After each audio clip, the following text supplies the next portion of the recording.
Hey friends, if you wish to disable the built-in laptop keyboard on your Windows computer, then please watch this video.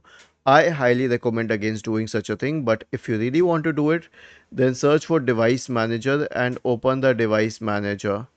Now expand the list for keyboards. You will find two keyboards here and one is the HID keyboard device.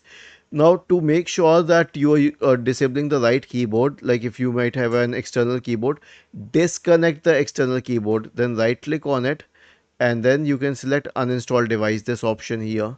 For this session the laptop keyboard will be disabled, but when you restart it, it may be enabled. Now I'll tell you why. If an external keyboard is not connected while starting the computer, it will perform a post test, and for that it will have to enable the keyboard. Was this helpful? If yes, then please subscribe to the channel. If not, then let us know in the comment section of the video on how we could help you further. Thank you for watching this video and have a nice day.